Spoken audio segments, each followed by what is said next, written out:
If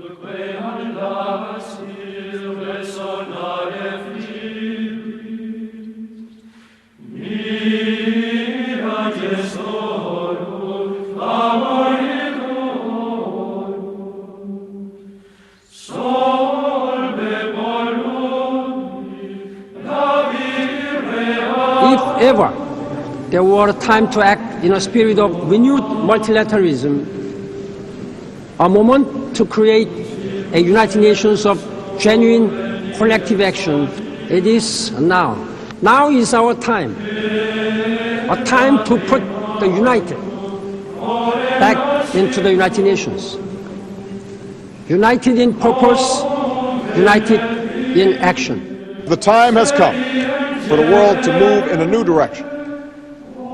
We must embrace a new era of engagement based on mutual interest and mutual respect, and our work must begin now.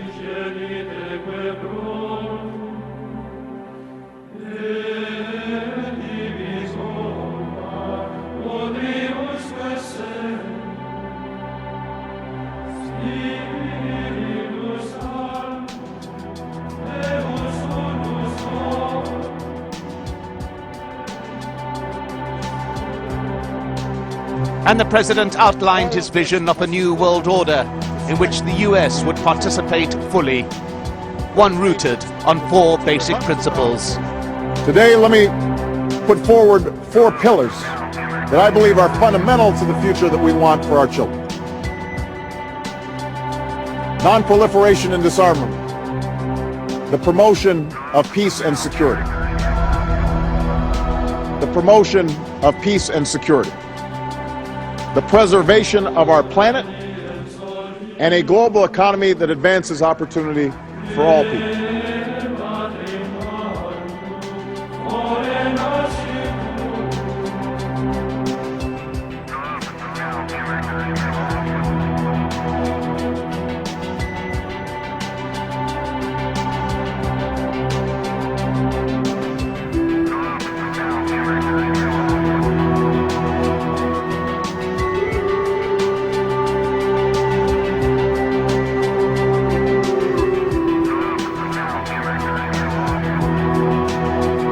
Today, let me put forward 4 pillars that I believe are fundamental to the future that we want for our children.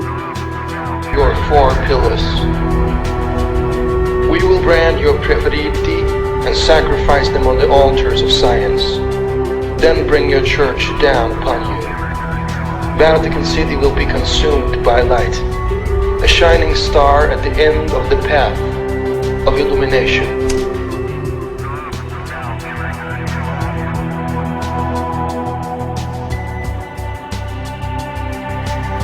It's the ancient Illuminati threat, destruction of Vatican City through light. 4 pillars. There's your kidnapped cardinals. You didn't tell me they were the preferiti, the favorites to be named the next pope.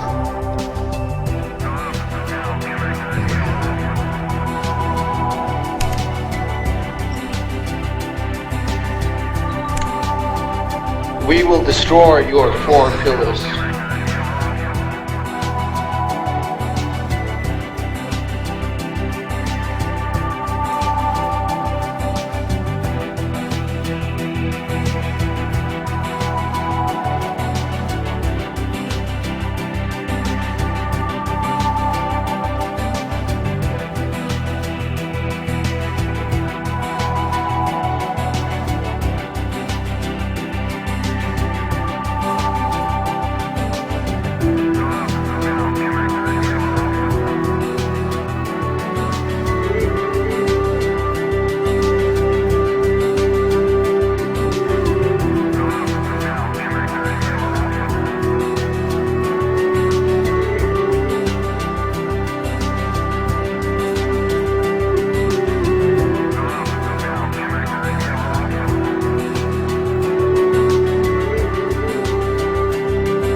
In this new world, how religious faith develops will have a profound impact.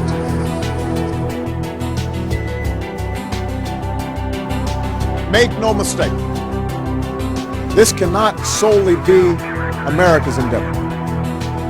Those who used to chastise America for acting alone in the world cannot now stand by and wait for America to solve the world's problems alone.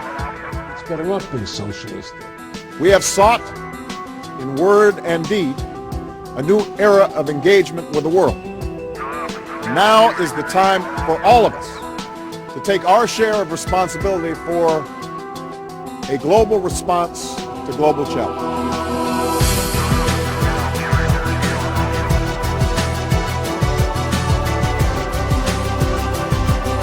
I propose that Europe takes the lead in a bold plan to ensure that every continent now makes the changes in their banking system that will open the path to shared prosperity, that every country participates and cooperates in setting global standards for financial regulation, and every continent injects the resources we need to secure economic growth and jobs.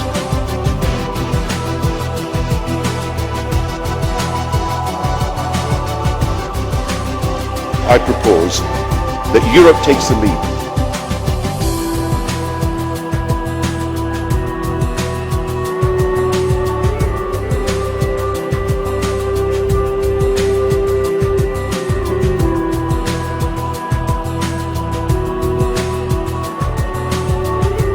The idea of a supranational currency independent of sovereign states is not a new one, but this is the first time an institution of such importance has made the proposal.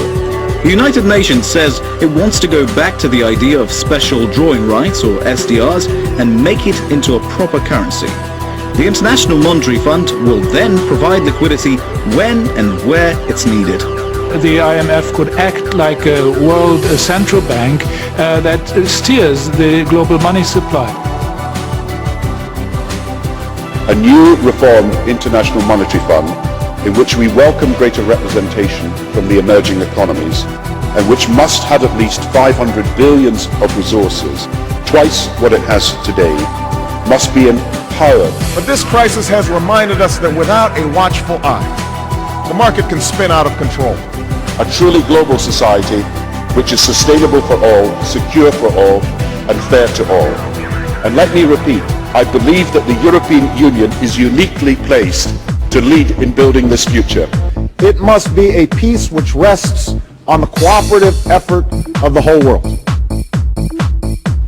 The cooperative effort of the whole world. Most of them believe they're doing the right thing. A lot of them believe it's better off being socialistic.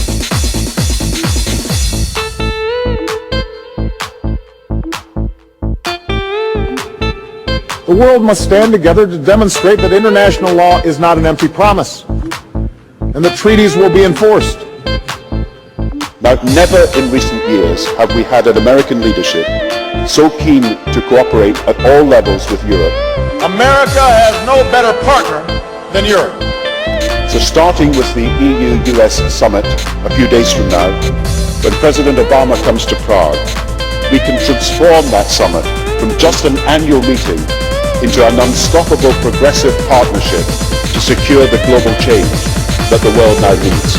Now is the time to join together through constant cooperation and strong institutions and shared sacrifice and a global commitment to progress to meet the challenges of the 21st century. And this is why countries like Russia and China and Brazil are trying to divorce themselves away from the U.S. because it's a completely toxic currency that's just ripe for accounting fraud. Some of you will know that for many years I've advanced the case for a global Europe and for the economic reforms to make it happen. This is the moment when our nations and all nations must summon that spirit anew.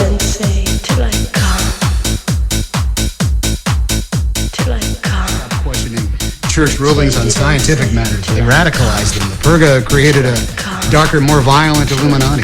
President Obama kicked off a marathon day of diplomacy with his first UN speech. Welcome to the How are you? United Nations. Thank you. It's my I'm pleasure. very honored. The topic, climate change. 100 world leaders are meeting for a special summit ahead of the United Nations General Assembly. All of us will face doubts and difficulties in our own capitals as we try to reach a lasting solution to the climate challenge. The danger posed by climate change cannot be denied. Our responsibility to meet it must not be deferred. President Obama's hectic day has also meant wading into the Israeli-Palestinian conflict. We cannot continue the same pattern of taking tentative steps forward and then stepping back. Success depends on all sides acting with a sense of urgency. He met privately today with Israeli Prime Minister Benjamin Netanyahu and Palestinian President Mahmoud Abbas, then brought both men together for the first time since Netanyahu's election. For all whose sense of safety and security has been threatened. And I pray they will be comforted by a power greater than any of us, spoken through the ages in Psalm 23. If I were a Jew, I'd be a Zionist. I am a Zionist. You don't have to be a Jew to be a Zionist. Always